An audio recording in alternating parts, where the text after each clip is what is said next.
Okay, good evening, everyone. Thank you to everyone. We are just starting a little bit behind, 3 minutes behind, but not bad. Thank you to everyone who showed up. As you know, we cannot get started until we do have quorum. So thank you to all of our members who are here online, and thank you for all of our presenters and visitors.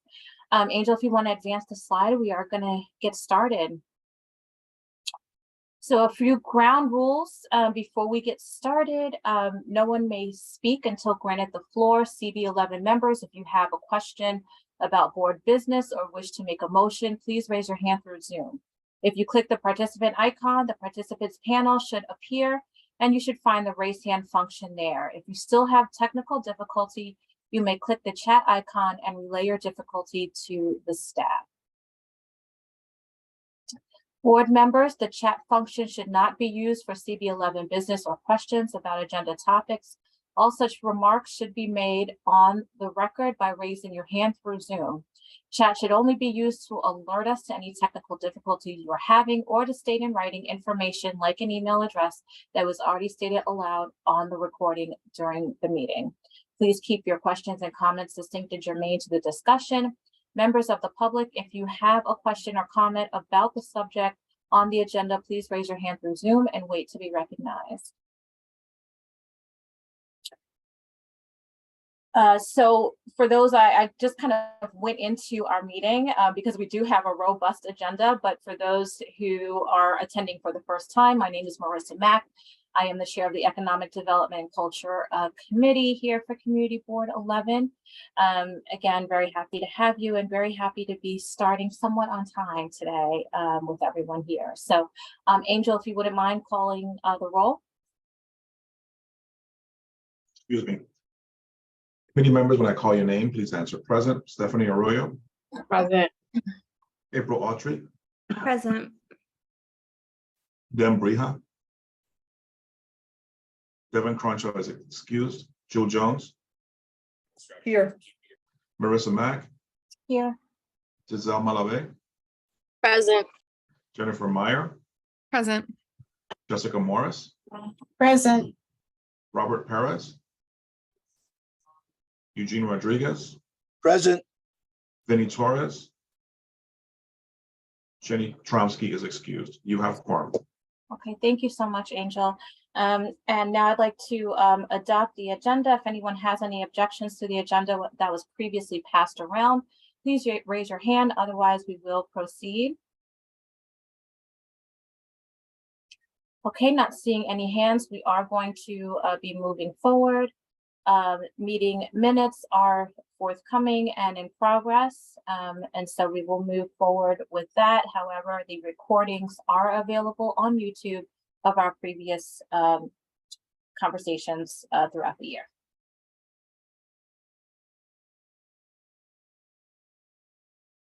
And okay, Angel, would you like to read the announcement?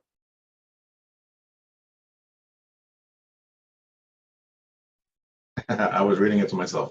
On March 25th, Union Settlement will host its East Harlem Visioning Series, where diverse voices within East Harlem speak to local economic development issues and envision their solutions. The event will be held at Sendero Verde, which is located at 71 East 111th Street. The event begins at 8:30 a.m.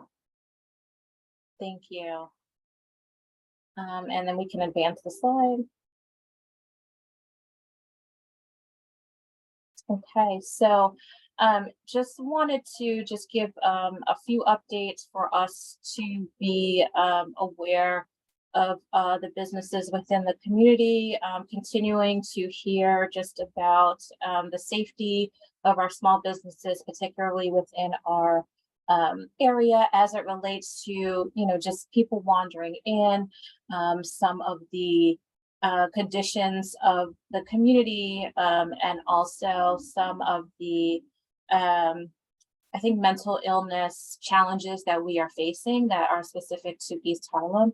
And so just asking those that are on the call that are obviously are connected to some of our storefront small businesses to continue to just report out about things that you're hearing.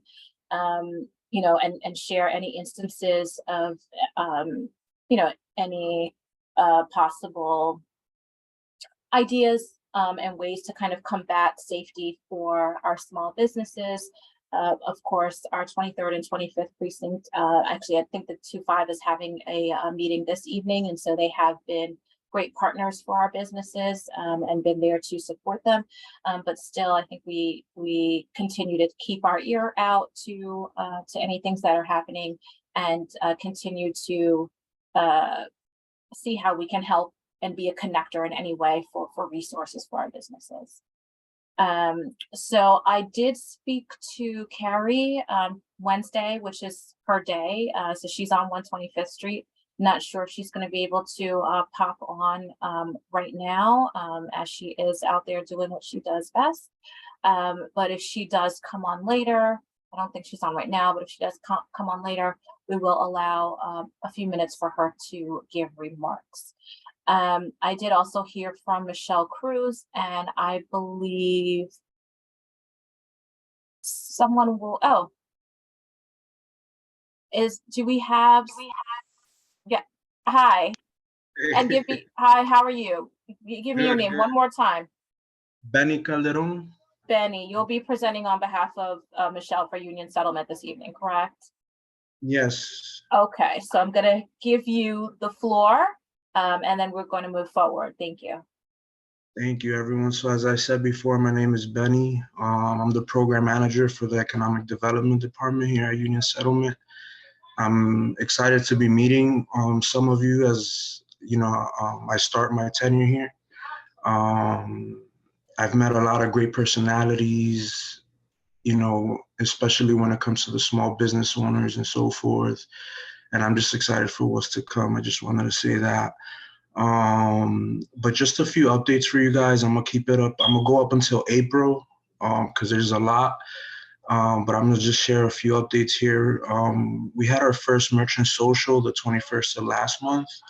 That was in partnership with Uptown Grand Central, where about 20 businesses attended. And so we hope to keep that going. The idea there was to bring as many merchants together as we could. It was at Perch. Shout out to Perch for hosting us.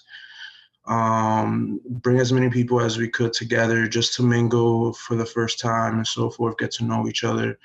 And the idea would be to continue to have these meetings, whether it be on a monthly or a quarterly basis.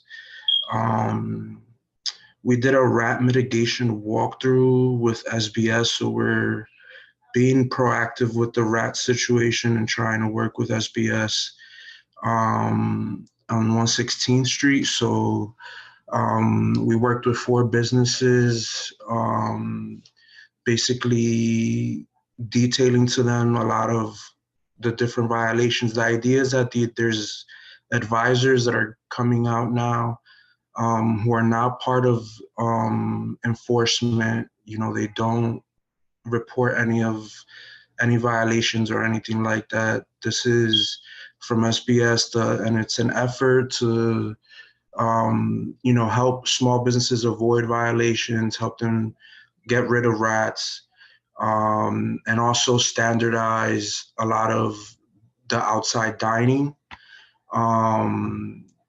Standardize a lot of the regulations around that, because people don't know. They're hearing a lot of different things from different inspectors who come through, but there's nothing consistent as of yet that's been ironed out. So the city's trying to work with small businesses and standardizing that. We've also got a Rat Academy in Spanish on April 6th. That's being hosted at Jalapeno. Shout out to them for hosting us. That's on April 6th, 10 to 12 p.m. I believe I shared the flyer with Marissa and a few others on the call. If you're interested in joining that, just let me know. We also have our spring digital map campaign launching tomorrow. Michelle especially has been working really hard on this. And so the idea with the spring digital map campaign is to bring more foot traffic, whether it be to museums, small businesses, cultural hubs in East Harlem, bring more foot traffic into East Harlem, but also get people in East Harlem to stay in East Harlem when it comes to dining out or shopping and so forth. And so that campaign kicks off tomorrow. Michelle's gonna be at La Marqueta, giving out free coffee and some swag and so forth from 9 a.m. to 12 p.m., I believe. And so please stop by if to support. That's tomorrow. Our digital marketing course for small businesses started today. We had 10 registrants and about 6 of them showed up. So our next course is tomorrow. So we're trying to get a few more businesses to show up, but that's for small businesses. And it's to help them, market themselves better. And it's centered around working with small businesses on 116th Street, particularly for this month. And then next month, we're going to host a more general digital marketing course for other small businesses in East Harlem. Interestingly enough, that's also in Spanish. And then there's a restaurant crawl, our first restaurant crawl of the year is happening this upcoming Tuesday. We're going to be supporting 3 small businesses by bringing new customers in through their doors. We're going to try a whole bunch of samplers and drinks and so forth and have a good time and get to know one another. And get to know the business owners as well. Our visioning session is on the 25th. So that's upcoming very soon. Please, if you haven't heard about it already, we've really been putting it out there. We've got about 125 people registered. So it's going to be a lot of people that show up, even with the high no-show rates that Eventbrite has sometimes. And then lastly, for the month of April, we have 2 more restaurant crawls coming up, a meet and greet where we're going to connect anchor institutions to different small businesses, and a cash mob for the month of April. There's more we've planned out up until June. But I'll leave it at that for now. Thank you so much for your time, everyone. Penny, thank you so much for presenting. Just a few questions, and then I'll just open it up. So just quickly, and first of all, thank you so much for sharing. Union Settlement has had a lot of events and really supported the small businesses in the community, and definitely looking forward to some of the crawls. I wanted to ask you quickly in regards to the map. How have you guys been able to share that with the community and kind of plan out with the community as well for the digital map and that process? Oh, you're muted. Sorry. We did a lot of street canvassing and continue to do that. We've hit up,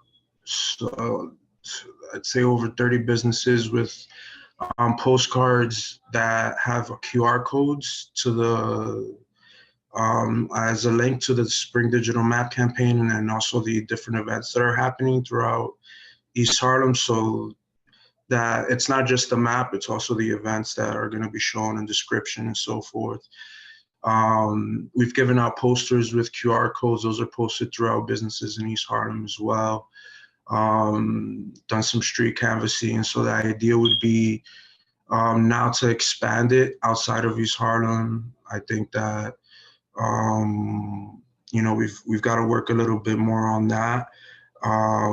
But we've gotten good reception. Like, a lot of our events have sold out. So that means that there's a lot of foot traffic right now on the website.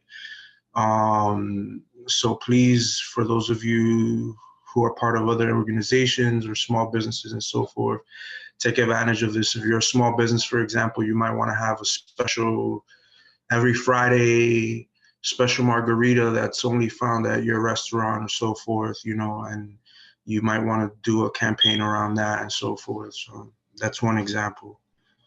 Perfect. Thank you, Benny. And I would just encourage you, while we're speaking and as others are speaking, if you have any information that you want to drop in the chat, please do so for our guests here that are on the call. I'm going to go to our Vice Chair, Giselle, and then Jessica Morris. Hi, Benny. Thank you for your presentation. My question is, are there any funds that you know of or that you think that businesses could tap into to help with the rat infestation? Because it's definitely like not just one person's problem.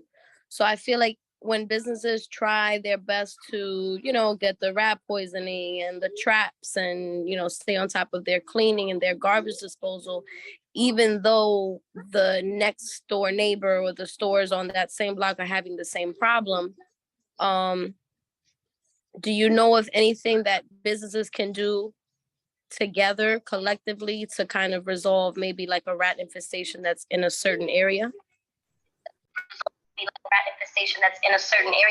Yeah, so the idea with the Rat Academy is just that, is to bring people together from one specific area that's been deemed a rat zone and get everyone on the same page when it comes to rat mitigation strategies. And then when it comes to that outdoor dining that seems to attract a lot of rats. But this is something that Carrie actually hammered at our meeting with SBS, our last meeting when we did the rat mitigation walkthrough. She was like, is there any funding attached to any of this? And their answer was, if I'm correct, was pretty much no. Like there's no funding right now attached to any of this. Right now this is a pilot program, for example. So they're putting it. The idea would be that if the pilot goes well, they would put more funding behind it. I'm not sure what that means, but as of right now, there's no funding going into like providing support to small businesses for that. If Carrie's on the call, she might have more information on that, but that's as much as we've got right now. So definitely the Rat Academy courses, I think that's a great strategy for just bringing people together and just understanding. There's also good news. They're going to start, one thing that SBS did say is that they're going to start, there's like different pickup schedules for trash around the neighborhood. Trash gets picked up at all different types of hours. And so there's going to be a new effort by the city now to sort of have like one contractor for one area. And there's like a set time that the trash goes out, so people know what time to bring the trash out, and it's not laying out there all night or all day. That's another thing they're working on. Thank you, Benny, for that. I was just going to say that, Giselle. But definitely to your point, there may be some other things that could be done so that businesses aren't tapping into their revenue, which we know has already been kind of a strain to tackle a problem that is more or less the city problem. So definitely something to look into. Jessica Morris, quickly. Thanks, Marissa. Thank you, Benny, and welcome. My question is there a publicly accessible, centrally located place to access the calendar with all of your amazing events on it?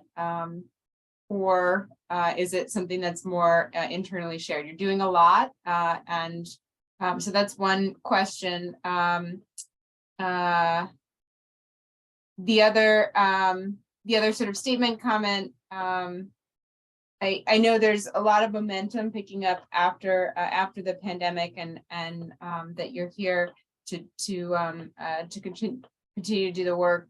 I know that Saturday is a big event to gather some input and hopefully move forward on that.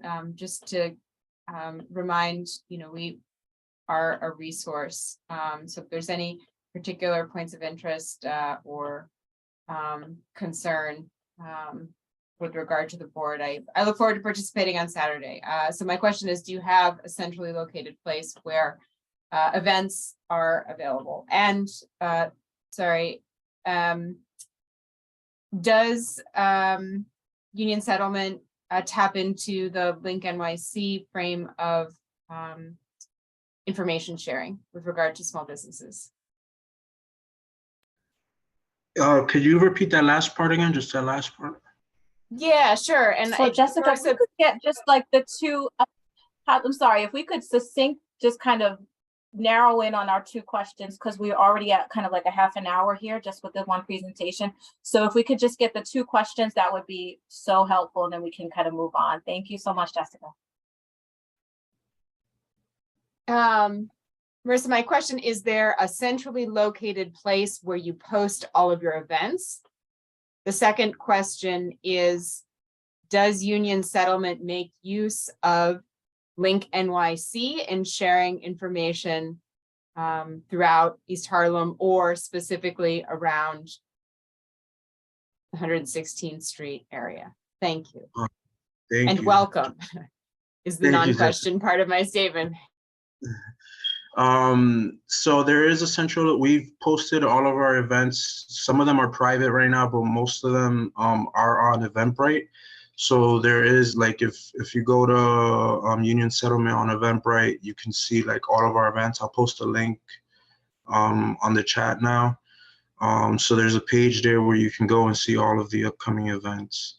And then lastly, for Link NYC, that was recently brought up to our attention. As we were like caught up in getting ready for everything, and we did some research, like what we had to do, and basically, like when we were gonna use it for the visioning session, it was too late because it needs to be at least a month out in advance. But we will be using Link NYC, especially for the digital spring map campaign. Awesome. Thanks, Penny. I look forward to the link. Thank you. Thank you so much, Benny, for presenting. So we are gonna do quickly, I'm gonna do Uptown Grand Central carries on, and then I'm actually gonna jump to parks. El Museo, I am just gonna move you down just one, only because we do have our standing presentations, and then there's a special request for this evening. So Carrie, if you are on, if you wouldn't mind jumping in. Can you hear me? Hi. Okay, I'm in You're a storage good. container. You can hear me? Okay, great. And there's somebody else who's on the Zoom there, and so anyway, that's the full scope of what's going on. So the update, I guess I would start, and I heard a question about funding. So currently what's going on in terms of grants, because that's where everybody always wants to start out, is with grants. Benny might have mentioned, and I didn't hear everything, Benny, so I'm gonna hopefully I just not say things that you already said. But so the New York City Department of Small Business Services had launched an opportunity fund, and that was a loan program that was the city's most latest answer to help fund the small businesses. We got that information out to East Harlem businesses as soon as, like, within a few seconds of it dropping in the news. And a lot of people applied. Some people got it, some people didn't, but the fund ran out pretty quickly. So that was one attempt. There's still a loan/grant available from UMass that several businesses have applied for. And I think maybe like 6 or 8 from East Harlem have gotten it. But it's a micro loan and it's flexible, but it's not flexible enough for some of the businesses in East Harlem, so they haven't been able to qualify. And then most recently, in the past couple of weeks, Verizon and Lyft launched another round of the $10,000 grants. And we have had businesses from East Harlem win that before. So the Small Business Digital Ready platform, the businesses just have to take 2 classes on the platform, and then they enter to win a lottery for the $10,000. So that's open through May 12th. So that's in terms of funding, because that's always the question on everybody's mind. And then in terms of events that are going on with the small businesses, of course, Benny said all about the crawls, I know, and the visioning session. We're going to go ahead and do kind of a soft warm up to the open streets at La Marqueta. So there's an event that's going to be for Women's Month, the last Saturday of Women's Month at the open street at 115th Street, called Tatas and Tulips. And you can come get a mammogram, and we'll have pick your own tulips from Urban Garden Center. And then, of course, like, you know, you got to stay around and go to brunch at Amuse Bouche or Cocotazo or Lizzie's Treats. So that's coming up. And then we're also doing a mixer for beauty businesses. I think I mentioned on the call before that it's a group. The beauty businesses are a group that are not often paid as much attention to. They're a little bit harder to organize than restaurants because just the nature of the business, it being a more personal service. often beauty businesses are organized more into ethnic groups, oftentimes, and depending on the beauty group, like African hair braiders, sometimes some of the Asian nail salons. A lot of what's going on there is a lot about immigration. There's a lot of other things that are going on in those salons and not just marketing the businesses. So it's not something that most people have been able to succeed at, but we're going to make a run at it. So we're having a mixer for beauty businesses on March 27th. So if you have a stylist or a salon owner that you know in East Harlem that would like to come, reach out to me and we'll make sure that they get an invitation. We've sent out a lot of invitations, but sometimes it takes a client or somebody that they know to make the invitation in order to come. But we're just going to try to get them in the room and start talking about initiatives that they might want to work on together, as well as getting them resources. And then, so then heading into May, I'll do one last event, and then Marissa, you can have it back, because I know you got a lot going on, is a series of mocktail rides. So those of you who do Dry January or might have heard about it, a lot of the restaurants and bars are now offering a non-alcoholic menu. So along with the health department and El Barrio Bikes, we're going to do kind of like we did hot chocolate rides. We're going to do a series of bike rides, but to bars. But since it's money from the health department, we're going to buy non-alcoholic cocktails. The health department does not let you buy cocktails. So we're going to feature the mocktail. So it'll be a series of mocktail rides that will be in April. So I'm just going to stop there, Marissa, because I don't want to take over the whole thing. No, thank you, Carrie. I appreciate it. There was just one other update that I did want to hear about. Obviously, the street cleaning on 125th Street. Any update there in terms of our partners or anything else that's needed to be done? But other than that, you've covered everything. So any updates there? If not, we are gonna push on. Fundraising. We're looking to the DA to see if the DA will help some, because under this DA, there's a philosophy that clean streets are safe streets. So there's a connection between cleanliness and mental health and safety, which is some people don't see that connection, but I can tell you that it exists. So if you guys find any funding that we can apply for street cleaning on 125th, call me.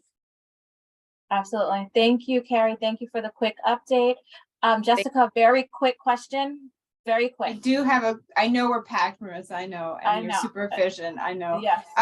Carrie, is there a flyer or point of contact for our beauty businesses to tap into? There's a couple around this end of things that want to send your way. Yeah, if you can just shoot me a message. We have we literally drove around East Harlem about 5 times and wrote down the addresses and everything just to update. Beauty businesses move a lot. So we rebuilt the database, sent out invitations, but yeah, just contact me and we can see if they got an invite. If not, connect with you. Thank you so much. Thank you, Jessica. And thank you so much, Carrie, for presenting.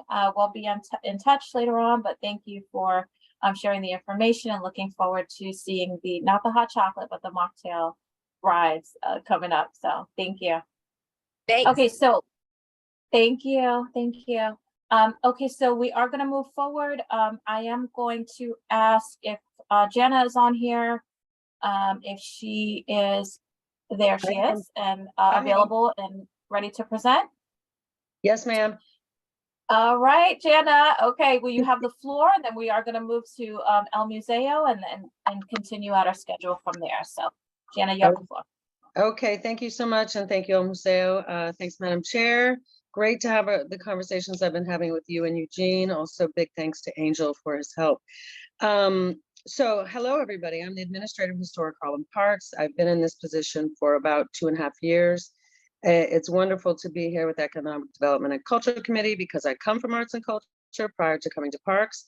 In my role as Administrator of Historic Harlem Parks, I oversee on the management side the 4 large historic Harlem parks. So it's a pretty special position. I get to work with Morningside Park, St. Nicholas Park, Jackie Robinson Park, and in CB11, of course, Marcus Garvey Park, which is a huge point of pride for our Parks team, and I'm sure for you guys, because we have the largest amphitheater in all 5 boroughs for public programming in Marcus Garvey Amphitheater. So I wanted to share just a few things going on, and I can leave my information. I'll try to keep this chair to about 10 minutes or so. So we, in terms of economic development and culture, have a lot going on at Marcus Garvey Park, which really is the lead park of the 4 when it comes to those things. So permitting, I just want to mention a note there before I go into the more specifics, that I really want to get the message out that Marcus Garvey Park, the amphitheater, any of the public programming spaces in our parks are available, including that, for $25. So I've been doing my due diligence to really get the word out, especially to our Arts and Culture Committee and community and individual artists, that space is available for $25. Now that gives the space, it doesn't give any production support because we're not a presenting house, but it is a real asset. Eugene and I were just talking about it, for instance, last week. So also special events, just a note that anything 20 people or up, you guys may know this, or that requires amplified sound, or any structures, that requires permitting. If you don't have any of those things, it does not. So we really encourage people, particularly again, practicing artists and small arts organizations and community organizations, to come on in to our parks. Anything that's 500 people and above or requires multi-day or additional structures, that goes up to our special events unit. But I'll be sure to leave my contacts in the chat, because I am the contact for you to get you started on your journey. Related to our season, April 1 kicks off our season of culture at Marcus Garvey Amphitheater. So a couple of quick highlights I'm going to give. And again, Madam Chair, I'll send an email following this so you have it tomorrow to share with anyone who wants it. So April, we kick off April 1st with Harlem Little League's opening day. That's going to be a big event for us because, again, for fundraising and partnership opportunities in the park, we are going to open our community room. That community room is available to any of our Marcus Garvey Park partners in particular. It's open to CB11, this committee right here, and other park partners. I'll be scheduling that. So it is a community room that will open April 1st. The first priority partner is Harlem Little League, which has the agreement to use the community room in the Little League building, as we're calling it. That is right south of the amphitheater, just north of the ball field. So contact me for sure if you want to consider use of that room. It seats about 60 people. We also will be opening our concession window in that same building. So April 1 is going to be a very fun day to kick off Harlem Little League in the park, and also those 2 facilities. We also have Earth Day, Mother's Day in May. We have June, we'll open our new Harlem Port headquarters, the HQ as we're calling it. That's at the east end of the Marcus Garvey pool. The closed 12-foot deep diving end is now going to be turned into a horticultural programming and event space and education center. We'll also be giving away plants. So again, if you have an event, if you want to come take a tour, contact me. In May, we also have, by the way, back to May, our It's Your Park Day. So June 3rd, we'll open the Harlem Port HQ. June, we also have our 3rd annual Juneteenth Festival, which goes across all 4 parks. But Marcus Garvey, of course, is the capstone park. So that's June 16th. We'll kick off on Friday. 17th, 18th is Father's Day bike race, and then 19th is actually Juneteenth. July, we have Classical Theater of Harlem, of course, the whole month, and Jazzmobile Fridays for July and August. August 1st, we have Alvin Ailey coming, Ailey 2 for a concert performance. September, big news here. I have been working with our team and also Harlem Eat Up to move them from Morningside Park to Marcus Garvey Park. So September 9th and 10th will be Harlem Eat Up at Marcus Garvey Park. We're working with their team now on all the details of that. October, we've got the 2nd annual Halloween Fright Night. And then November, after the marathon, we close the amphitheater for the winter. So I mentioned the community room. I want to mention also that the back to the Hort, again, programming. So if you have horticultural programming ideas, event ideas, partnership ideas, economic development ideas, just a quick note there that we're really excited for this to be a game changer in the Uptown community for culture. So we'll have arts and culture events related to horticulture. It will be an event space, as I mentioned. And also we hope for partnerships in that space. Harlem Grown, I want to mention big thanks to Harlem Grown and Connie Lee and other partners who helped bring this great contribution to Marcus Garvey Park. That is a 1.3 million foundation grant from the Mellon Foundation. So again, if anyone has questions, we're working with them to look at the 4 aspects of that for culture, which include public art and providing support for existing and new community programming, and also community engagement, in addition to their mobile food kitchen that will be coming to the park. In terms of some information sources, I'm working internally to get budgeted trail boards so that we can finally have information sources in the park. I do not have a platform that I can use to share information. It's essentially an email list. I have no staff, so I try my best to get the word out by email when I can. Speaking of that, Madam Chair, I'll make sure that I send you a good news email about Marcus Garvey Park too, just for some additional background in the park. Finally, we always are looking for volunteer opportunities, programming opportunities, and partnership opportunities. As many of you may know, we struggle with city funding in terms of addressing our staffing and our programming and our infrastructure needs. So I just encourage this committee and anyone here to spread the word that we're wide open for adopt a park opportunities, which is really a great way to provide sponsorship and partnership opportunities to the park. And I can send a link to that. That is on our website. That's anything $10,000 and above, in private giving, nonprofit giving, corporate giving. So that is my report, and I'm open to questions.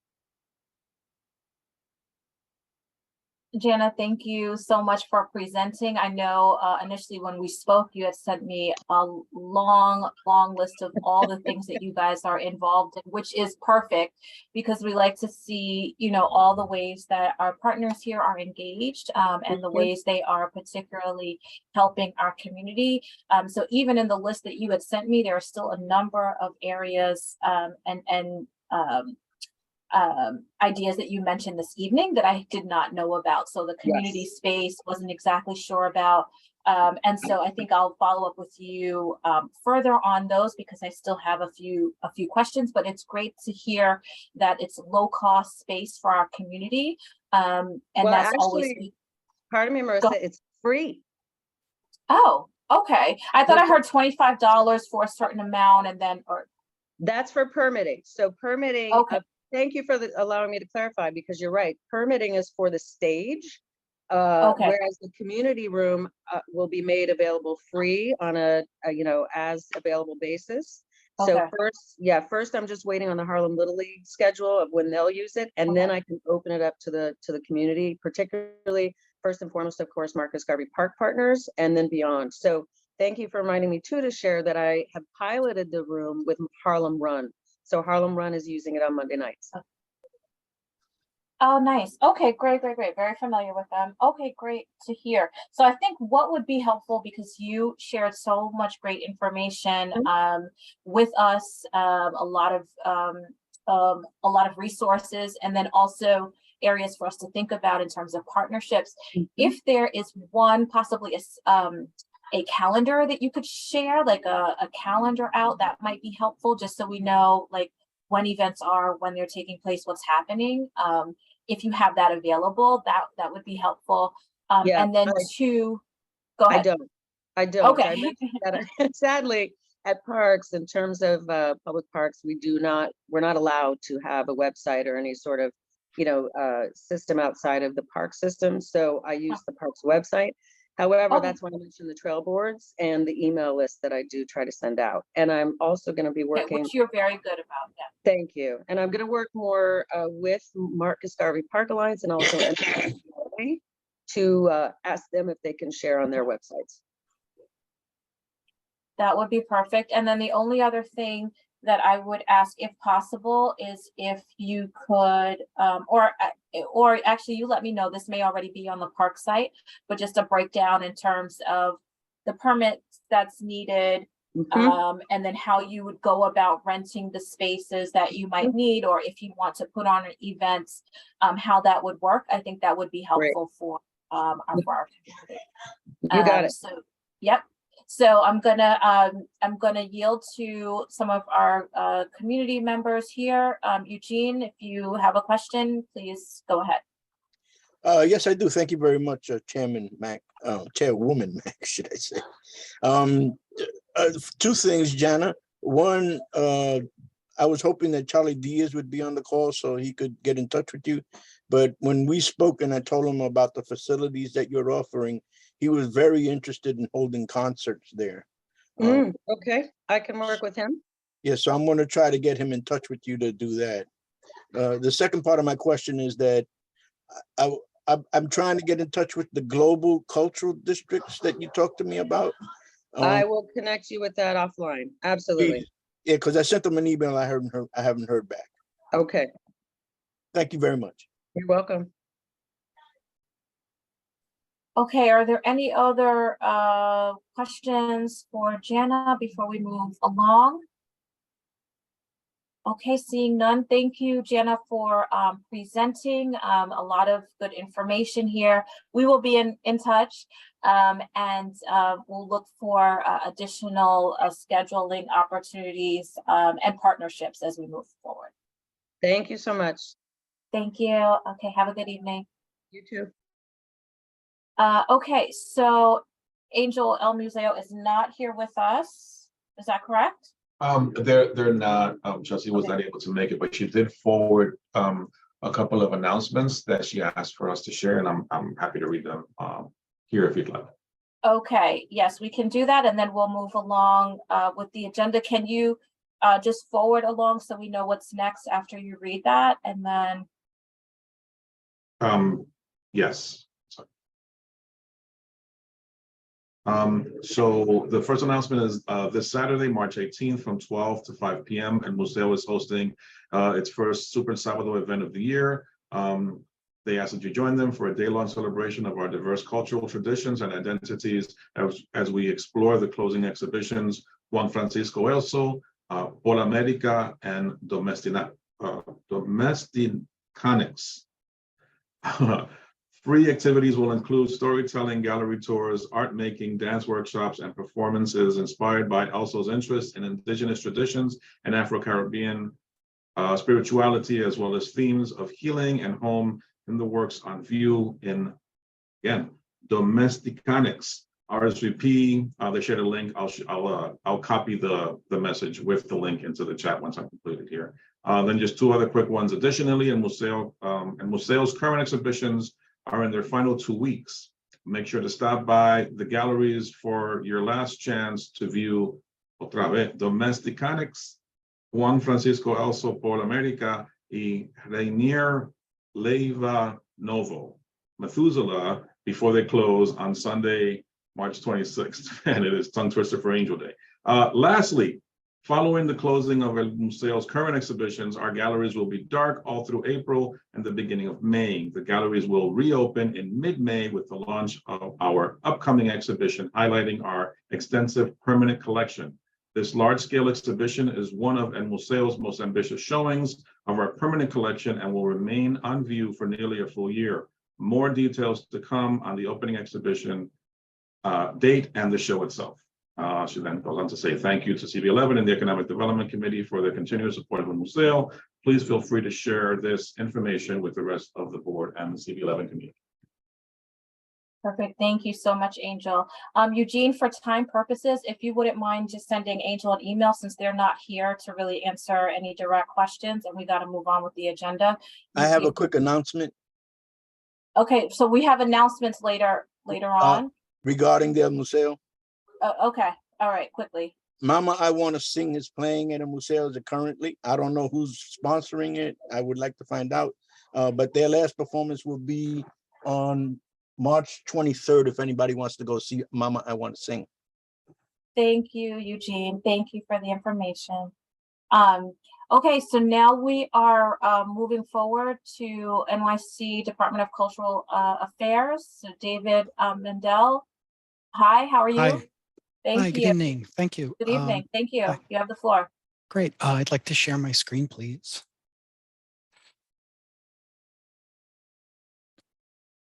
You should have that capability. There you go. Yeah.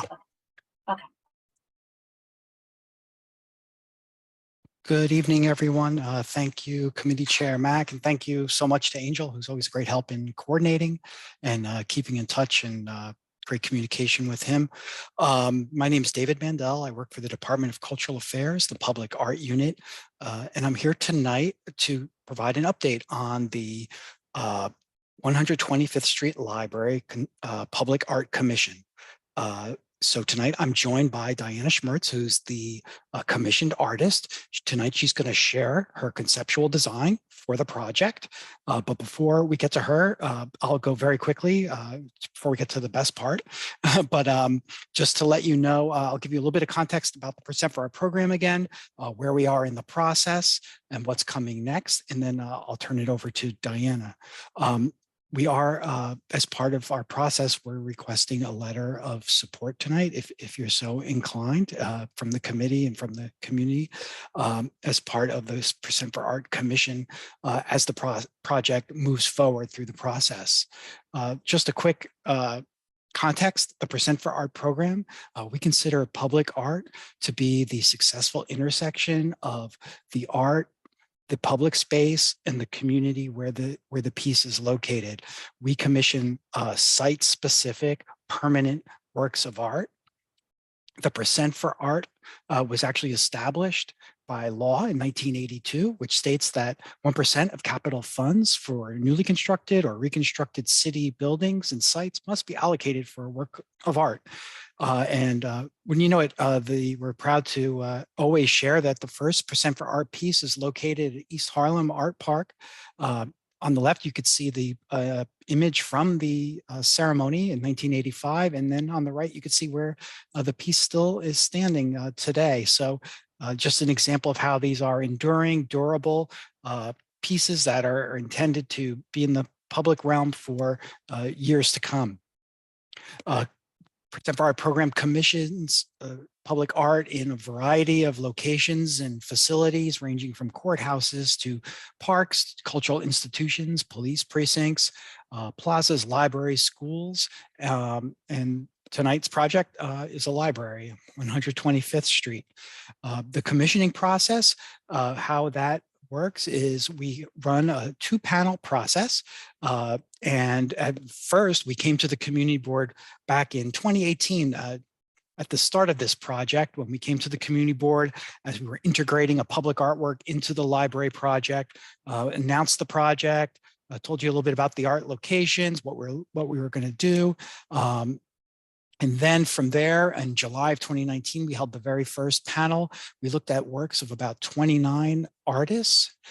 From there, a list of finalists, 4 were narrowed down to present proposals in February of 2020. And then what happened, the world changed, right then and there, but this project is back on track. Our artist is with us tonight, Diana Schmertz, who was commissioned for the process. I should mention who's on the panel. On our panel are the agency partners, including New York Public Library, EDC, who is the design agency for this. There are reps here tonight from both NYPL and EDC who are here just in case there's any other questions about the larger project, but that could be for another presentation, but they're joined here for support. And we also engage with art experts or arts professionals who are versed in both, the local community, the context, and in public art. And we also include the community board as far as our updates and engage the community during the process. From here, as I mentioned, Diana's going to share with you her conceptual design tonight. As a conceptual design, that means this is her idea that's been fleshed out, developed fully, but nothing has been built or constructed yet. So you're seeing her idea. From here, after we update the community, it goes to the Public Design Commission, tentatively in May. And from there, we ask for approval to proceed with fabrication and then, eventually installation. So it's a long road to get to that final installation. We try to align the best we can with the overall project to kind of be that last cherry on top before the site is complete. So this is an exciting step in the process. We're excited to share this with you. I'm going to turn it over to Diana, who's going to tell you about herself and her project. And from there, I hope we'll entertain a letter of support if you're inclined. So thank you very much. All of the slides that you're going to see, I know we have more slides than time. I'm going to send these as a follow-up. I'll email you, Angel, tomorrow, a copy, a PDF of all the slides we have tonight for your reference.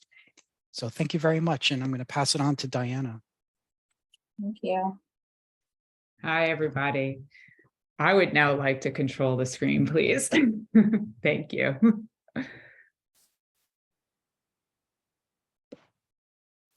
I see I'm shaking.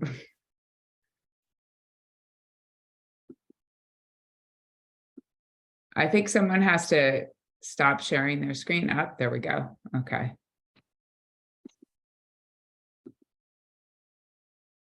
Okay, 1 second.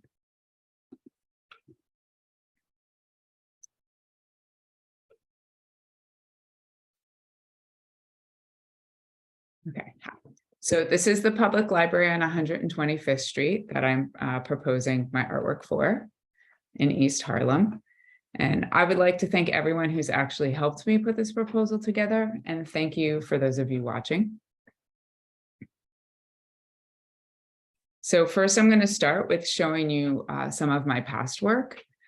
This is a piece that I call America's Social Contract. I made it in 2017, and it is one of the pieces that I made when I realized America was more divided than I thought. So I laser cut the Constitution throughout. Diana, I'm sorry, and I'm not, maybe it might be my screen. I'm still just seeing the library. Is anyone seeing the next slide or? I'm not sure why, because my stuff is moving. Is anyone else, what are you Here, doing? What is, yeah, we're only seeing the library. All right, I'm gonna get out of full screen. Now that I'm not in full screen, can you see? Yes, now we see the map. Okay, I'll just present it, not full screen. Maybe that'll help. Am I glitching for everybody also? You are, yes. Yeah, I don't know why. Sorry, just ignore the image of me. Yes, I was ignoring that and focusing on the presentation. Right, there you go. Okay, so this is my previous artwork. This is called America's Social Contract. It is a watercolor painted, and it's painted on both sides. And the Constitution is laser cut throughout the piece. I'm going to show you close up so you can see a little better. So you can see some of the words and the letters, and the negative space between the letters is cut. And I purposely painted both sides. I'll flip back so that people could, if they're standing on one side of this piece, they can still see through the piece and see the person on the quote unquote other side. So a lot of my work is about connecting people in a positive way. This is a close-up of one of the images with no light shining through it, so you could see my painting better. And depending on where you're standing on all of my pieces, it just looks different. This is a close-up of the text, so you can see it says, "We the people of the United States." So it's the literal Constitution, laser cut throughout. This is my piece for the Supreme Court case Obergefell versus Hodges, which is the Supreme Court case that made same-sex marriage legal throughout the entire country. The first 5 images have the syllabus and the opinion of the court laser cut throughout the paintings. And the images are of 5 couples throughout this country that were able to get married because of this court case. And the 9 last pieces are laser cut with the dissents throughout them. And the main reason for people to not want this case to be, not to have same-sex marriage legal, is because they said same-sex marriage has always been between a man and a woman throughout history. So I like to research things, and I researched same-sex unions throughout many different cultures, throughout many different time periods. And I use those images to show that this is actually not the case, that there has been a history of same-sex unions. This is a close-up of one of those pieces. This is the Equal Rights Amendment. I used an image of a woman holding up a child. It's an idea of hope for our future. The big spaces in between that cuts across the wrist are from the states that have not ratified the amendment. So it shows the fragility of our future if we don't give equal rights to everybody. This is a close-up showing the text. So all of my work, the imagery is very emotional, and then the text is going towards the intellectual parts of our ways of thinking. I like to balance between the two. This is a public artwork in Jersey City, and it has laser cut throughout the pieces 4 declarations from the United Nations. One is the Declaration of Human Rights. The next one is the Declaration Against Racial Discrimination, then the Declaration Against Gender Discrimination, and then the Declaration to Uphold Political and Civil Rights. This is the same piece at Fordham Plaza in the Bronx. So I'm going to show you my original proposal that I submitted to get the commission. This is a description which people can read if they get the PDF, because I know we have a little bit of time. This is architectural drawings of the library. So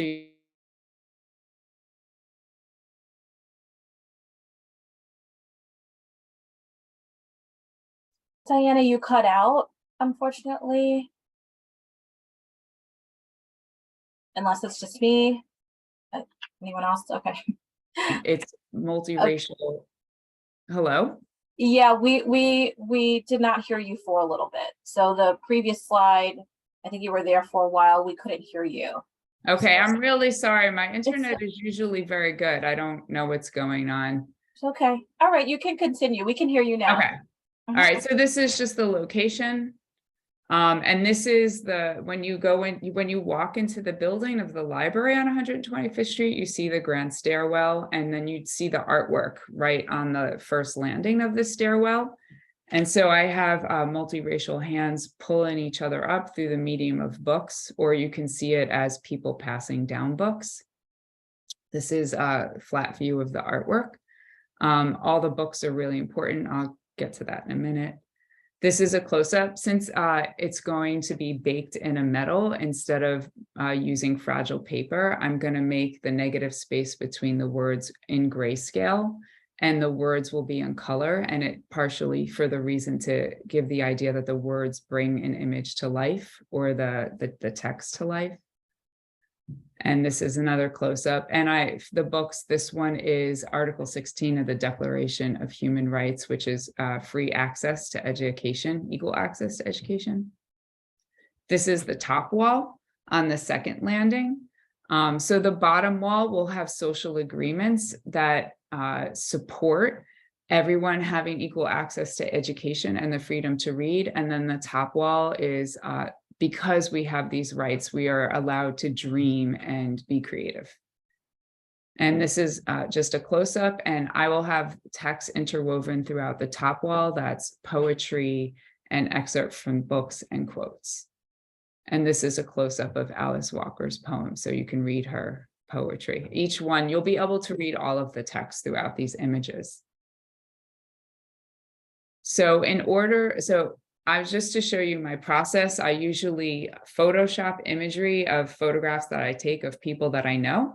And then I also research text that I think is important for the emotional balance with the intellectual balance. And in this case, it's from the Constitution.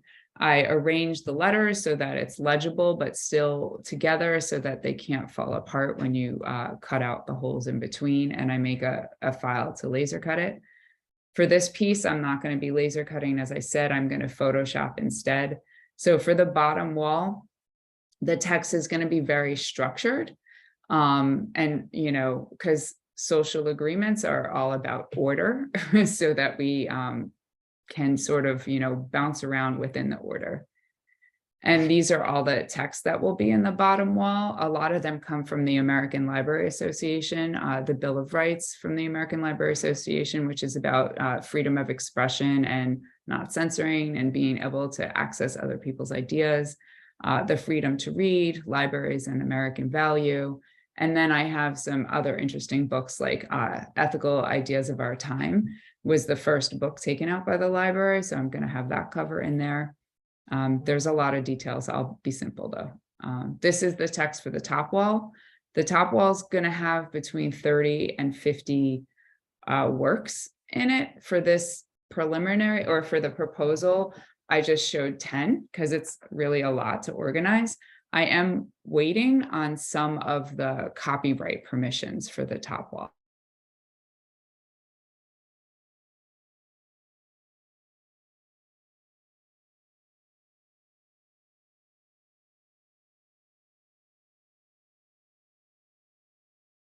I think we lost you Yeah. again, Diana.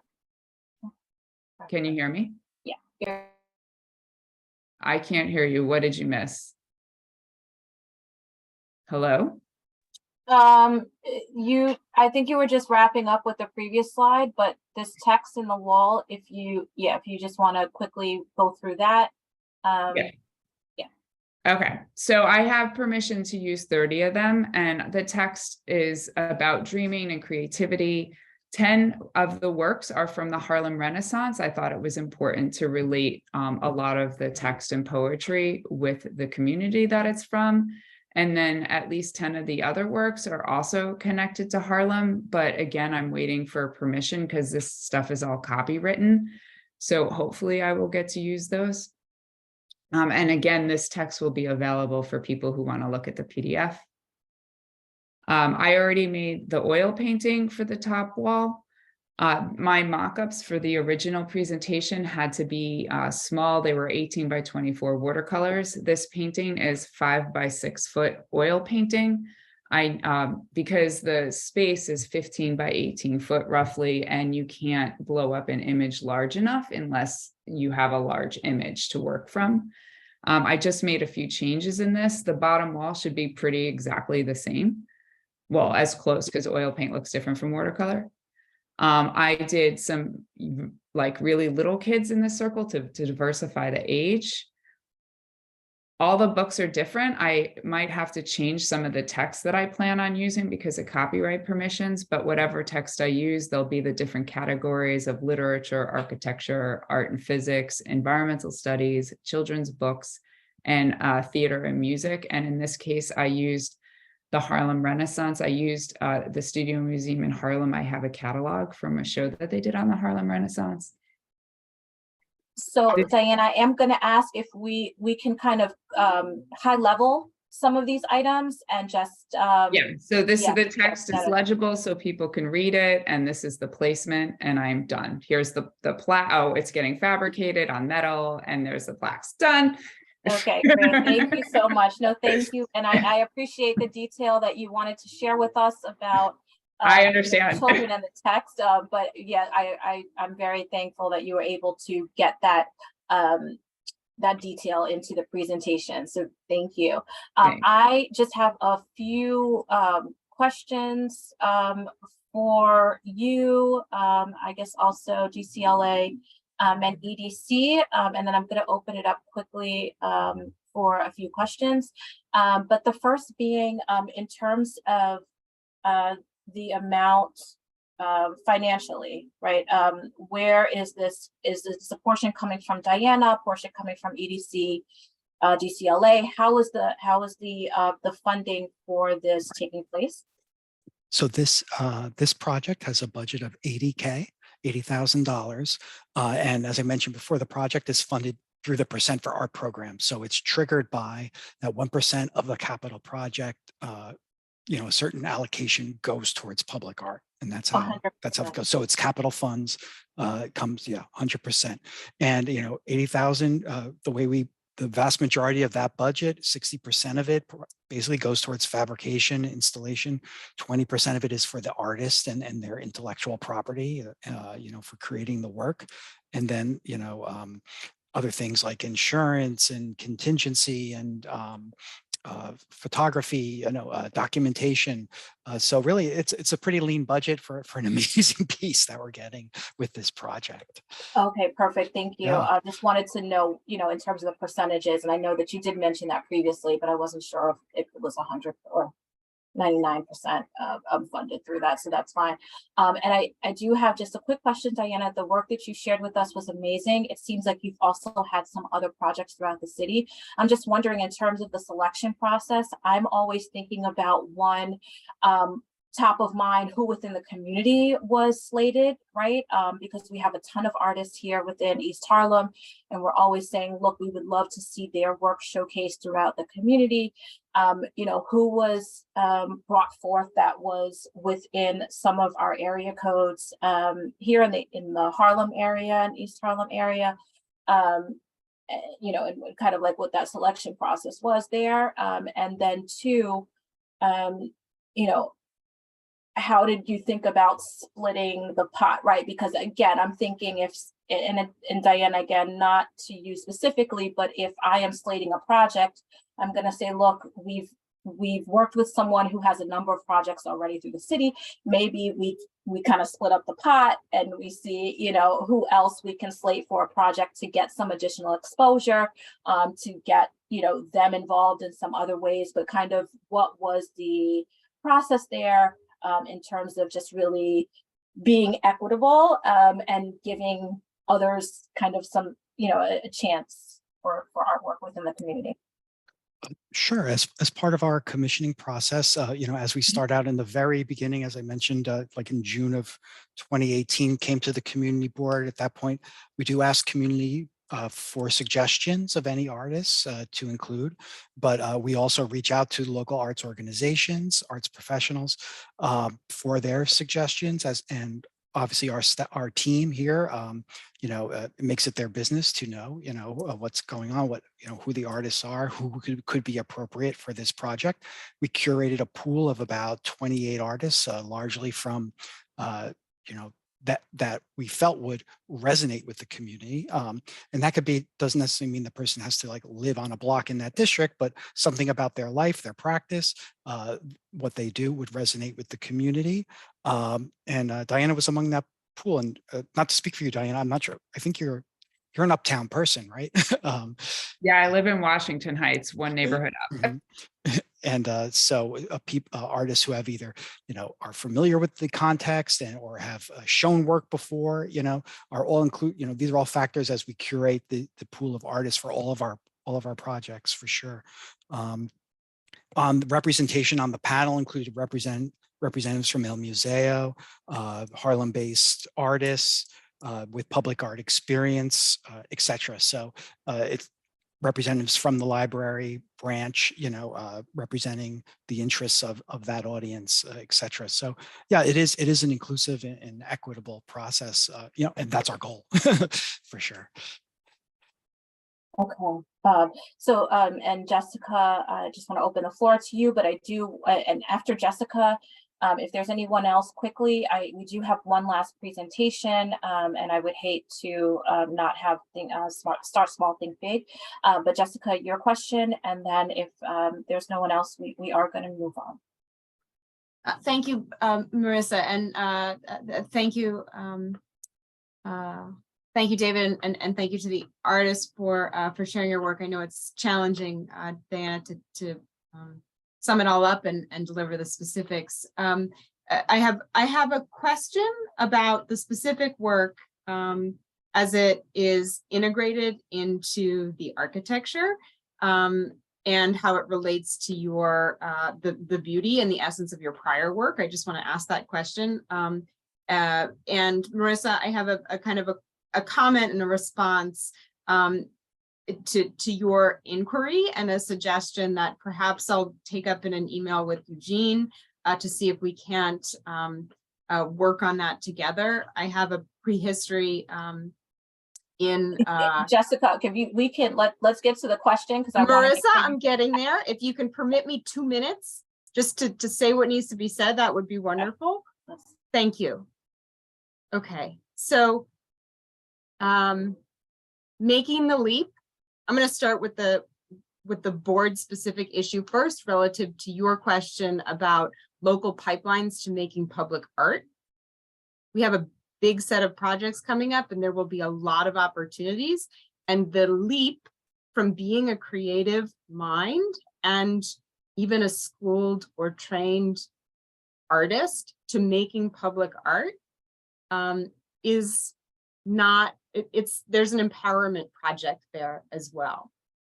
So I think it's something that I recognize as a gap, that taking a leap and saying, I'm going to go that route as a creative from a different perspective, a marginalized perspective, and then having that opportunity.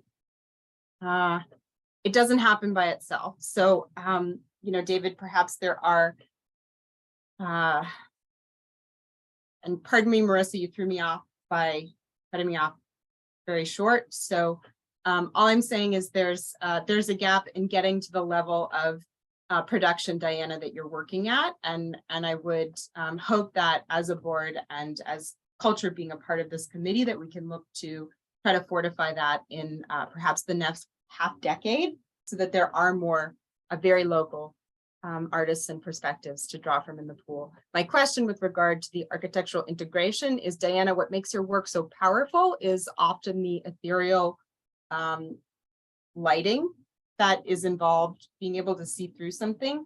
Our pieces are not see-through. Is there work being done with the architectural team to make sure that some of that quality of light and materiality is going to help the work shine?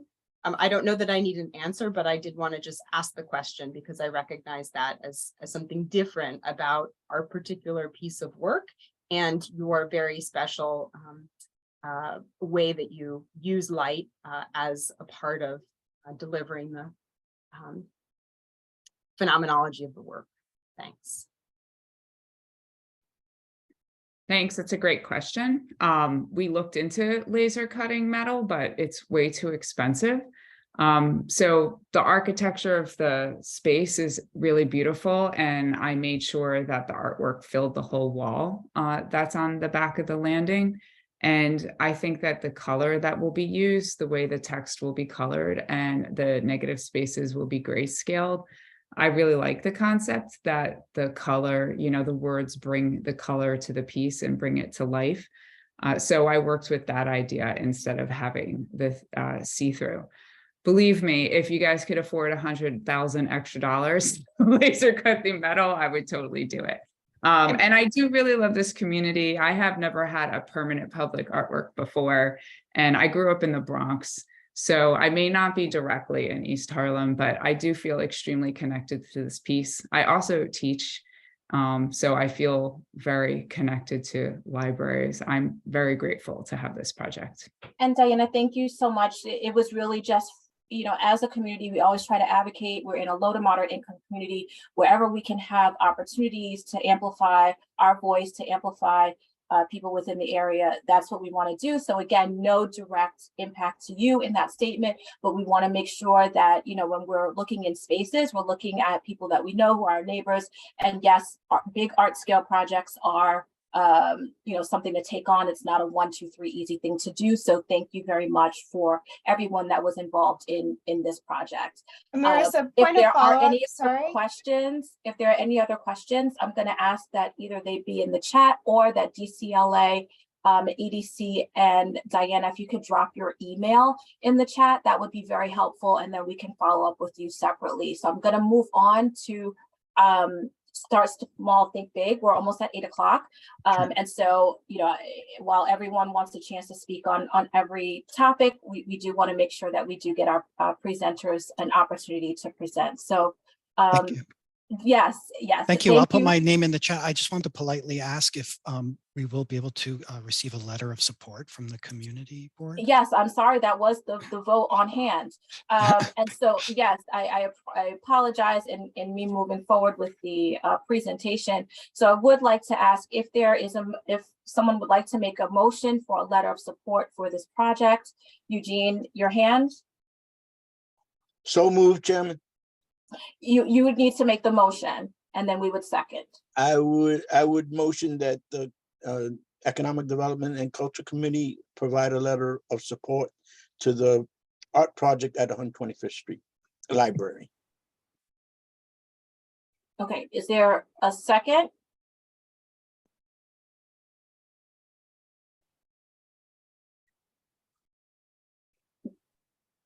Jewel? Second. Okay, and Angel, if you could read the roll. Sure. Stephanie Arroyo, Yes. April Autry. Yes.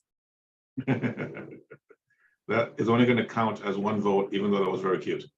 Adem Briha. Not here. Devin Cronshaw's not here. Joe Jones. Yes. Marissa Mack. Yes. Zelma LeVay. Yes. Jennifer Meyer. Yes. Jessica Morris. Torres is not here. Eugene Rodriguez. Yes. Vinnie Torres is not here. And Jenny Tromsky is not here. 1, 2, 3, 4, 5, 6, 7. The motion carries. Great, thank you so much. Thank you for presenting. Thank you. And we will follow up with you after the meeting. And Jacques, thank you for your patience. Hopefully I'm saying your name right. You do have the floor now for Start Small, Think Big. Thank you, Marissa. It's Jacques, but thank you so much for the invitation. And thank you, everyone. I'd like to also share my screen. So I'm just, okay, thank you. I do have a brief presentation for you all this evening. Okay. Good evening, everyone. My name is Jacques Brunville, and I am the East Coast Community Engagement Coordinator at Start Small, Think Big. We are a nonprofit organization, and just a little history about us. We actually started providing legal services to small businesses in Harlem and the South Bronx. We had an office building at the state office on 125th Street, the Adam Clayton Powell Jr. State Office Building. During the pandemic, we decided to shut down our office and provide services virtually, which made it possible for us to also provide services nationwide. And so we have bases in New York and San Jose, California, and I'm very excited to share more about the types of services that we provide. Start Small, Think Big. Again, we are a nonprofit organization that works with small businesses that have high potential, but limited access to resources they need to thrive. And so you'll see some stats here. 96% of the small businesses that we work with are people of color or women owned. 50% of those small business owners are living below the federal poverty guidelines. 43% of the businesses we serve are service businesses, but we also serve, food, retail, apparel, entertainment, childcare. We serve a wide range of different small businesses. And then on average, $49,000 is the average revenue of these small businesses that come to us at the start of their engagement. The types of services that we provide, we started providing legal services during the pandemic. We were able to expand to provide also financial and marketing services. So when it comes to legal, it could be things like contracts, patents, different transactions. On the financial end, financial management, bookkeeping, projections and planning. On the marketing side, it's things like e-commerce, website design, branding, logo design, things of that nature. And we provide our services completely free for those who are eligible for our services. And the way we do that is by being able to connect small business owners to our wide network of professional volunteers from all over the country. And these are the types of small businesses that we work with. So we work with those coming from communities of color, LGBTQIA communities, immigrant communities, people with disabilities, those that may be receiving any types of federal or local program benefits such as SNAP, housing assistance, Medicaid, formerly incarcerated individuals, veterans, women. And so you'll see that we're very intentional on reaching out to those groups that have historically not had the access to being able to be successful. And so the things that we typically look for are small businesses who have under $1 million in annual business revenue. Again, our priority is those small businesses. Household income under 750% of the federal poverty guidelines. Households with 100K or less in assets. And the most important piece is at least $500 in recurring sales within the past 3 months. And there's a wide range of ways that you can prove that, whether it be through PayPal, Cash App. We're really open to those that don't have traditional kind of financial management systems for their small business. And this is what our application process looks like. Once you've submitted your application, our client relationship team reaches out and does a small business assessment. Our legal team also does an assessment just to really find out what your needs are and how we can best help you in addressing those needs. We then work with our small businesses to get them assigned, whether it be we in-house help from our in-house legal team or connecting to one of our volunteers in our network for other services. And then businesses who are onboarded with us have access to all of our services for up to 12 months and can of course renew at the end of those 12 months for additional services. So you may, take, a consultation in contracts, but then 3 months later, you want to build a website, and now our marketing team can also help you with that website. So it's not just one service that we can help with. And these are the things that we look for from applicants: personal tax returns or proof of annual income, screenshots of bank statements showing current month's balances from all household checking, savings, and business accounts, if any. And of course, those sales records with the $500 in recurring sales. As I mentioned, it can be from Venmo, PayPal, paper receipts, bank statements, Shopify, however medium you use to do business. We're willing to work with you. Not all of our businesses that come with us are incorporated by the time they start, and not everyone has a business bank account by the time that they start with us. So we definitely understand, and we're open to being flexible with our small businesses. And then finally, if you have any additional questions, you can always feel free to reach out. hello@startsmallthinkbig.org. Hola is our Spanish speaking email. So if someone is monolingual, Spanish speaking only, they can reach out at hola, and they will get a response in Spanish. We also have our application in Spanish. And so again, if you have small businesses in your network that are monolingual, Spanish speaking only, please be sure to share our Spanish application to them. The last thing I'll share is that we also do free and public events for small businesses. They are in the form of webinars that you can find on our events page. We have some really cool upcoming webinars, particularly for Women's History Month. So please take some time to check that out. I'm happy to answer any questions, but I do have a hard stop at 8 o'clock. Thank you. Thank you, Jack. I know I was trying to get you in. I know that you said that, so I was trying to get you in before your stop.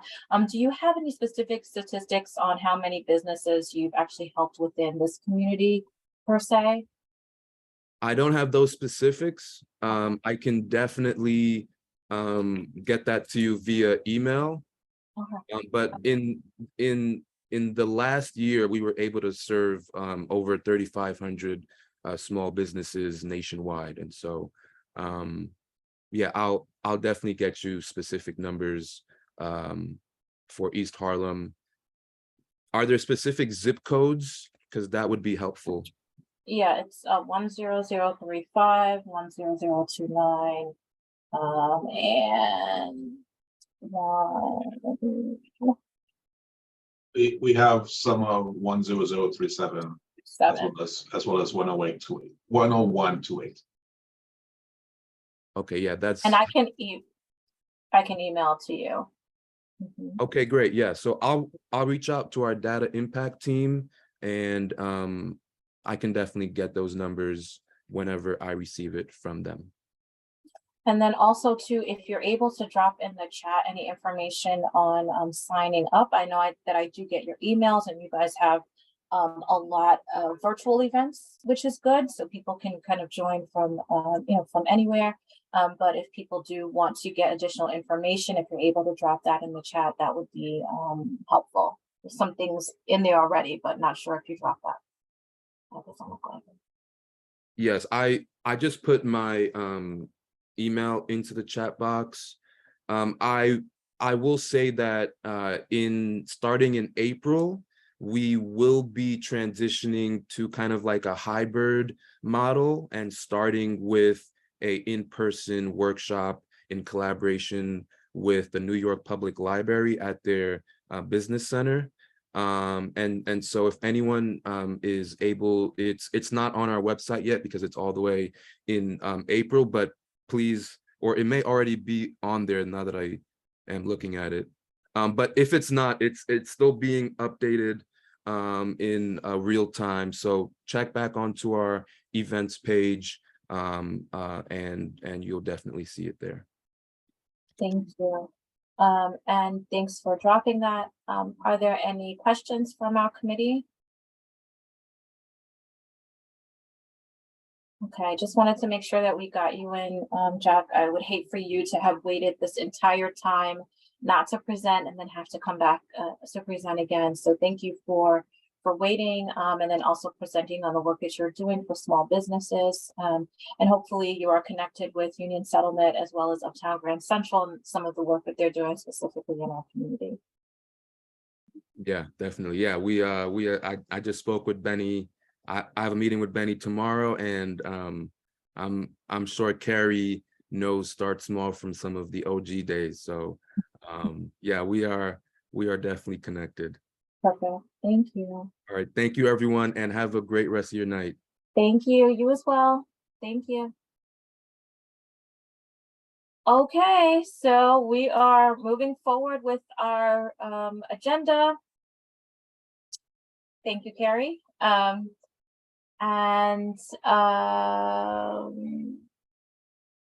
We have committee discussion on organizing an event with EDC. So sorry, Angel, is that the event that we spoke about during our call? Yes, that's the idea you had. Mm-hmm. So I'm going to reach out to them because that would be a virtual event. But what I was hoping that we could do is work with some of our community partners to talk about some of the positive events that are going on within the community. We have our meetings and they're piecemealed throughout either either our Economic Development and Culture Committee or through the full board meeting. But we really don't have a avenue to spotlight some of the high level projects that are going on. EDC presented a few months ago, and there were a few of us that were surprised at the number of projects they had their hand in within the community, which is good, but just didn't know that they were connected to all of these different happenings, whether it be the waterfront. Obviously, we do know they're connected to La Marqueta and some other areas of our district. So having just a platform not a meeting where organizations can just present on what's going on, some of the high level projects that they're working on, and some of the good things that are coming within the community. So are there any thoughts on doing that? Do you think that that would be helpful?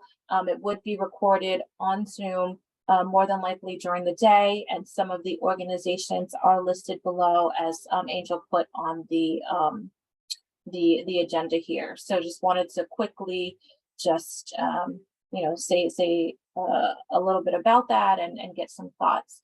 Eugene? Yeah, I would just suggest that you include Department of Jesus Christ, Cultural Affairs. Yep. Yep. I was gonna say, what department is that? But yes, yeah. It's the one in my mind. Right. No, absolutely. Yeah, I think that they would be great to have on here, so that obviously that we're not just looking at the economic side of it, we're also looking at the cultural side of our area as well. Are there any other? Well, yeah, go ahead, Eugene. One of the things, well, am I on? Yeah, one of the things that I've been trying to make clear to the committee is that arts and culture is economic development. The state has declared it economic development, and we should approach it that way. That's why I think EDC is good to come, because I want to know what they're doing in East Harlem, especially when they run the Julia de Burgos, and Department of Cultural Affairs runs the Museo del Barrio. They should be here talking about what they plan to do in there. Absolutely. They are one and the same. Thank you for that comment. And I do agree. So they will be added to that list. And again, this would just be really presentations, no opportunity for questions or feedback. If people wanted to reach out separately, they could. But I do think it's great to kind of bring everything together under one hub. Again, we have things all over the place, but just have one straight, high level, maybe 3 or 4 points from each of the organizations, talking about the things that they are doing specific to our community. Giselle? Thank you, Marissa. My suggestion would be, is there like a way to get somebody from the mayor's office to also sit in? Just because I feel like sometimes Committee, go ahead. what area specifically? I mean, I guess that would be my question. Like, who from the mayor's office can we have to plug in a way, just to kind of, I mean, he could, the person could definitely add or, speak if they want to, but just to kind of sit in and invite. I think that would be a good idea, because I mean, I'll give it a little bit more thought and connect with you. So would you want them to would you want someone to present, or just for us to invite them so that they can hear what's going on in the community? Yes, to have The them latter? hear what's okay. Thank you. Yeah, that's fine. I mean, again, because I think the idea is not to have it, it's not going to be, it would be more like a slide presentation, not something in this manner where people could pop in or somebody's not on mute or anything of that nature. It would just be the people that are presenting. But this could go to whomever, right? Whoever we invite would have the opportunity to listen in. And then alternatively, and I think we need to see from the agencies, but then it could be recorded so that, this is something that we can share out regardless of if someone's able to be on at the time of the presentation, or if not, they can listen at another time. But I think it's a great idea to have the mayor's office included in there, at least so they have an idea of, what's going on within the community, and then they can maybe start thinking about other initiatives that might be helpful based off of the presentations. That's a great idea. Thank you. Anyone else on this topic?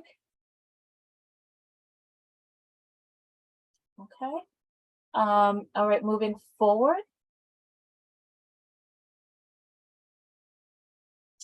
Okay, so is there any old business? Okay, seeing none. Any new business? Eugene? I'm sorry, I was a little late on the old business. Oh, okay. That was old business. Go ahead. Mhm. Yeah, I want to lodge a complaint against the I'll get it right. It's in my mind. The Hispanic culture the Hispanic organization that runs the Julia de Burgos. The Hispanic Federation. Yeah, right. The Hispanic Federation. I'll get it right, Miss Angel. Mhm. The Hispanic Federation runs the Julia de Burgos, the theater and the community room. 2 weeks ago or therearound was the birthday of Julia de Burgos.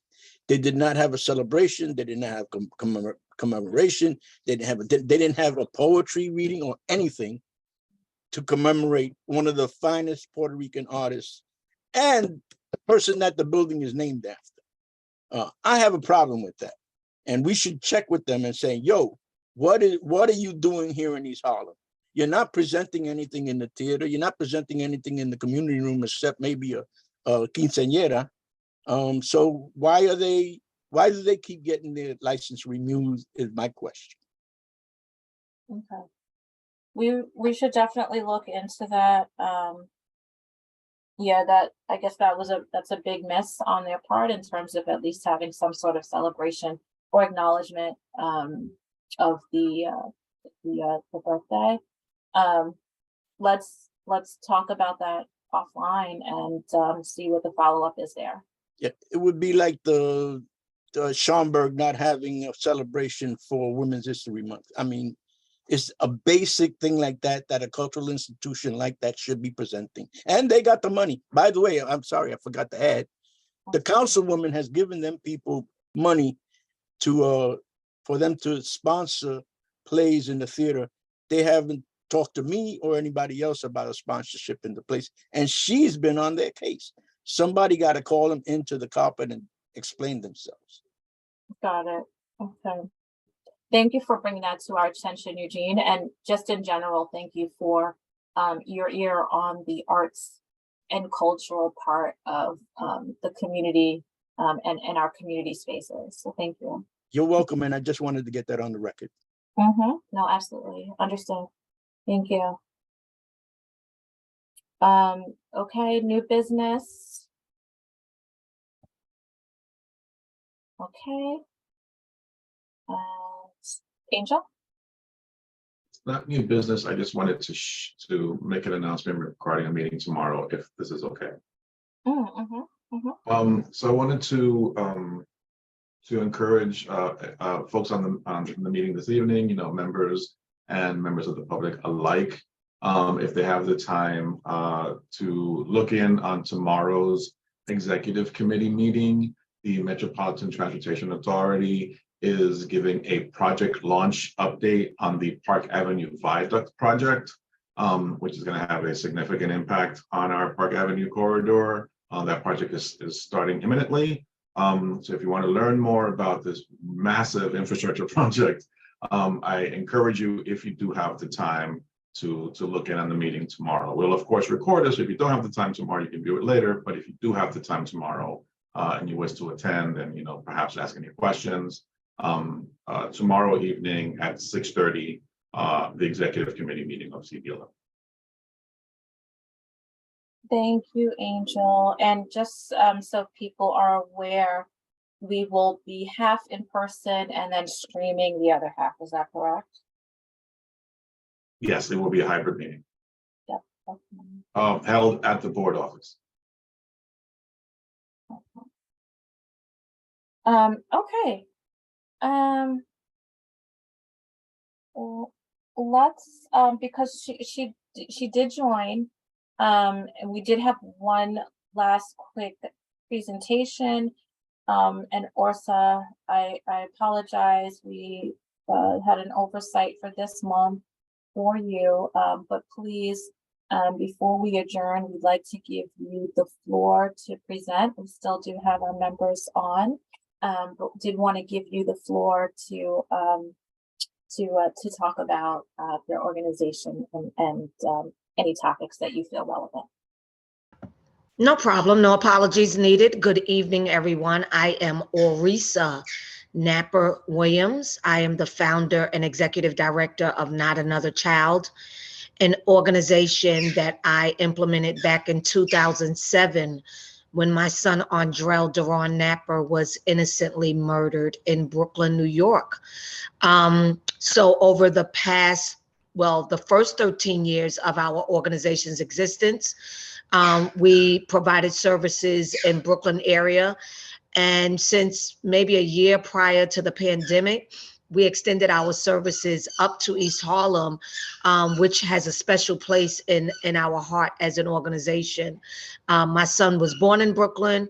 I raised him in East Harlem, him and his brother in Jefferson houses, and he expired in Brooklyn. And so we're starting to take a full approach of just his life. We do have a brick and mortar space now in East Harlem. Giselle and others that I'm familiar with on this call were a part of our ribbon cutting where we had the street blocked off and just nice and good festivities meeting the community. We're located on 108th between 1st and 2nd. When we started our organization, it was more anti-gun violence. And although that is still a major part of it, we have expanded to provide a lot of healing services for the community and for families directly impacted by violence, as well as, just wholeness, just supporting people and addressing those layers of trauma that have held them down for years and have not allowed them to prosper and just to be productive citizens of society. So thank you for these few minutes. Our website is notanotherchild.org. We are there Tuesday through Thursday. I'm there. If you want to stop in and talk to me, if you want to email me, I can throw my email in the chat. One of our projects, which is aligned with a lot of the organizations here, is the Out the Hood project, where we expose youth to various cultures and careers. And yes, we have taken them to Museum del Barrio to show them just a jewel that is in the neighborhood for them. And of course, outside and just exposing them to various cultures around the city. We would love to incorporate some of the work of the New York Public Library with our Brown Boys Book Club, as well as other cultural things that I've heard on here tonight. So I've taken down a lot of emails. I look forward to working with you guys. Giselle and I are also planning something for Father's Day. We have a tournament coming up in August. It's just, tonight was just so much information. So I will get what we have coming up to the committee so that it can be sent out, or however you guys do it. But once again, I'll throw my email in the chat. If you want to hear further about our work, please visit our website or email me, and I will be sure to set up time to meet with you. Thank you again for this opportunity. Marissa, you're doing an awesome job. Thank you, Giselle, for always being a supporter of our work. Thank you, Orisa. You're And welcome. apologies for the I've been called worse. It's okay, yeah, dear. yeah. Thank you for presenting. And I also want to say thank you to Giselle for connecting you with the committee so that you could present this evening. I'll also just want to add, please let us know how we can also be of service to you. What are some areas where you would like to partner? And of course, as you have events coming up, please feel free to send to, to our board. Angel does a great job of sharing out the information of the community. So we look forward to, to hearing from you. It is, obviously first want to also say that I'm sorry for the loss of your son. And then also, two, it's sad that we need this right now, right? We should be in a place where we actually don't need to have this, because this isn't happening at the rate that it's happening, but it is, and here we are. And so I thank you for doing the work, and then also for just shouldering a lot of what's going on with our community in terms of figuring out how we champion this, and also how we we take this in, right? And how we process this for everyone, whether you're mom or not. But I thank you so much for the work you're doing. Looking forward to having you to continue to work with us. And I do want to open it up to anyone who has any questions or words to say to Orisa before we call the roll and adjourn for the evening. Adjourn. So not seeing any, which is a good sign that you've covered everything. But we do look forward to seeing you in the future and figuring out how we can partner with you and then move forward. So thank you. Okay, Angel, thank you. I think we are ready to call the roll and adjourn for the evening. Sure. Stephanie Arroyo, Here. thank you. April Autry, Present. Jill Jones, Present. Marissa Mack, Present. Giselle Malave, Present. Jennifer Meyer, Present. Jessica Morris, Eugene Rodriguez, Present. you have one. Thank you. Thank you, everyone. Have a wonderful evening. Thanks for sitting through the meeting. Take Good care. night, folks. Good night. Good night, everyone. Thank you. Good night.